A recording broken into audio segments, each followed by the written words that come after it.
Hello guys, it's my brother. I said that last time I made a video about knives that I needed to demonstrate things and I needed a friend or guy to bro do it with, so he has gracefully volunteered to let me fictionally stab him. So anyway, I've already talked about all the points I wanted to make in the previous videos. If you have not seen them, go to my channel, watch those, because I don't want to take up video time repeating it. And the first thing I want to do is I just want to demonstrate what I meant by the bull rush. So if I'm just going to charge you here pretty much. Now, first things first, actually, just switch sides so I can see my right side. Remember, what I said is, when a guy's actually going to frickin' bull rush you, he's not going to be doing this with his hand out in front of him. It's going to be back here by the ribs. This hand's going to do all the work. Anyway, just step back a bit. Try not to back up as I charge you so he stays shot. So anyway, and then I'm just going to frickin' charge him. Sorry, I hit him in the nose. The more gravity. Anyway, point being, as you can see, left hand goes out. You can bitch at me if you want. Yeah. So as you can see, left hand just goes out, get right to the face. He couldn't see crap, and then this goes in. So anyway, some other problems with wrist grabs and the X block. And if we just want to do the X block, so upper hand X block. So if I'm just going to do that telegraphed stab and he blocks with the X, and in most videos at this point he grabbed my arm and twisted out or something, what's actually going to happen is, first off, this can push down. I mean, resist as much as you can. And I just go straight down. He has that leverage. Second, if I just draw this back, his arm's ripped up. Third, finally, remember, this hand, down, face. Same principle from the other hand. If I go under and he does the X block, I grab both his hands, this just comes out to the side, he's done. Or to the face, of course. If I go X block, done, face, throat, all that stuff. This hand is what really does the work. And if I may mention one thing, repeat the X block. One thing you'll often see, doesn't matter, pick one. So one thing you often see, in theory, when this happens, I'm supposed to have some kind of super speed or reflexes to grab the wrist and begin doing a wrist lock, anything I want to do, whatever. A problem one is people underestimate their lack of speed. There is no way in hell that you're going to be fast enough to grab his wrist and maintain the strength and leverage to start fucking him up. Before I can react in response. In this case, we're going to repeat the X block. He's going to try, well, I'm going to try to do a wrist lock or whatever. We're just going to do this with our full efforts. He's going to try and screw me up because I already hit him in the nose. So I'll try to do a wrist lock or something. He's going to try to stab me. You'll demonstrate. You do not have the speed to do this, no matter Oh, and our dog is in the garage, and sirens make him whine, so if you hear him, don't worry about it. Yes, send him your good wishes, because that poor little guy's afraid of sirens. Alright, please. so just... I am dead, as you may have seen. See, usually in a real fight, he'd be trying to punch me and so forth. In a hand-to-hand fight, he'd be trying to punch me, kick me, whatever. But so will he. What screws this up is that he's trying to focus so much on the knife that it's hard for him to try and block my hand. He knows that he needs to stop me from hitting him with this, but psychologically he knows that if he brings his hands up, I've got this in my other hand, which makes it so difficult for him to properly defend himself. So, and wrist grabs, I talked about this before, how you can't hold on to a wrist. I'm just going to pull my sleeve back so I can get some good grip. So if you just grab and hold on as tight as you can from either side. Now, on the outside of the wrist, I have the leverage to twist out like that.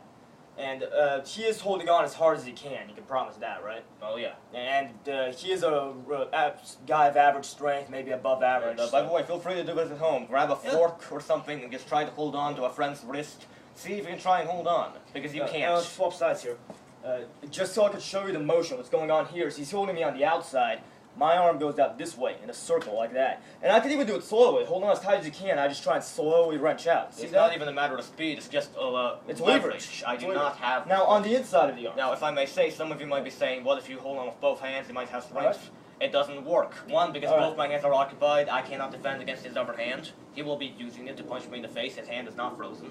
So there's a bunch of things I can do here now. If I don't use my other hand, I can wrench just with sheer force down or up, or even kick or whatever. So just straight down.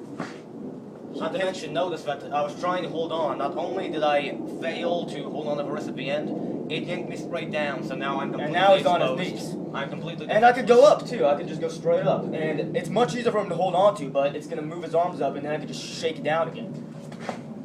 Now that's just wrenching out. Now, if I'm actually trying to kill him, this hand's going to come into play, and now I'm just going to do that. And now he can't let go. If he lets go, the knife's going to go into him. He's still holding on to my arms. But if he doesn't let go, I'm going to throttle him to death. And this is going to go to his face, throat, again. Now, with one hand, if I'm, again, not trying to wrench out, but just to actually kill him, just grab whichever hand you can, I can use this hand. Now, first off, I can just grab his arm, and it doesn't matter if he hits me with this at this point, because he can get a good hit into my face, but that hit will be traded for a stab. So I'm just going to grab this and twist in. And I don't know if you saw, but right there, that knife just went in the back of my kidney. And on the inside, for example, with any hand. And I could just do the same exact leverage. I've got two hands. He's screwed. And I could just slap it away. And you can test all this out with your friends. Just have them hold on to freaking slap it out. Now, if I may say, there are going to be some people who say they either know a guy who knows a guy, or they have a friend who successfully used a wrist lock or whatever.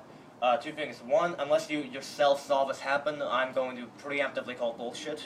Or two, it can happen, this does happen, that a person, using a knife is himself incompetent. He might be drugged, he might be scared, but any guy who knows what he's doing with a knife, it's not going to work. You are screwed. And let's talk about that. I mentioned before, what if you're dealing with a guy who does not know what he's doing with a knife? What if he's doing everything wrong like you see in the movies? Well, just demonstrate what a movie attack looks like. The knife's going to be out like this, just threatening him. And then he's going to make this very huge telegraphed motion. And then he's going to freeze for a second, as if he's paralyzed. And notice that he's not going to use his upper hand, as if his upper hand is not so I'm just going to do this movie-style thrust here. And that's usually what you see in the training videos. Now, let's say I don't know what I'm doing, but I'm actually really trying to get to him with all my strength. I'm just going to be madly slashing. Let's see what happens there. So I'm just going to go nuts here. So notice I still screwed that up. Even though we were out of frame, but the point is that even just slashing like that, you can't grab it. From my perspective, if he was slashing, she was incompetent. He gave me a lot of opportunities, a lot of space. What happened was I did not have the speed to effectively block it. In theory, if I was fast enough and had the reflexes or state of mind and was not trembling with fear about being stabbed, I could have easily stopped that. And I mentioned this in my last video. In practice, I have practice trying to block knives. I do have practice of this. I did take martial arts. Even with that prior knowledge and practice, I still screwed that up. Even his incompetent charge still just slashed me across the stomach over here. And the reason for that is, really, remember, since you can't grab the wrist, usually in hand-to-hand, you can block stuff. If you block a punch, that punch is not going to do anything. When you block a knife, it just comes down and around and keeps going. And you can't keep blocking. I mean, this goes down, what are you going to do now? Grab it from underneath? It's at your body now.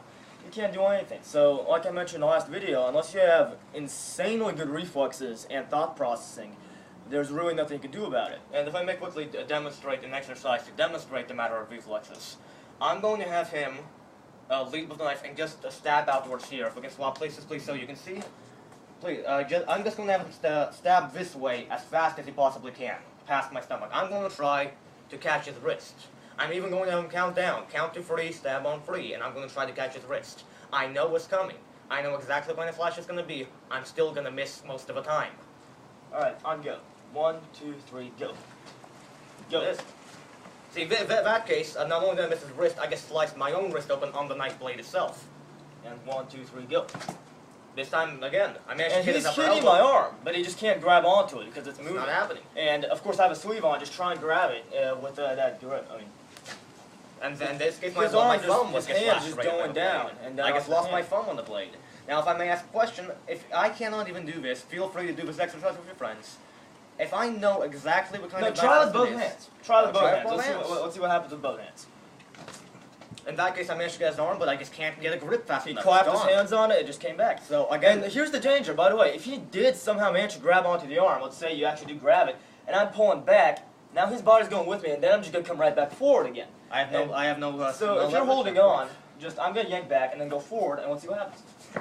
See, the arm just slips out and then goes forward again, and he's screwed. Now, if I may ask the question, if I know exactly what kind of knife thrust it's going to be, exactly when it's going to happen, and I'm already prepared to catch it, and I still can't do it, how do you expect to successfully grab a wrist and perform a wrist lock against an opponent who is not telling you when he's going to slice, who is not telling you how he's going to slice, when you don't know how he's going to do it? How do you expect to successfully catch and protect yourself against that kind of slash if you can't do it against this kind of slash, which you are prepared for?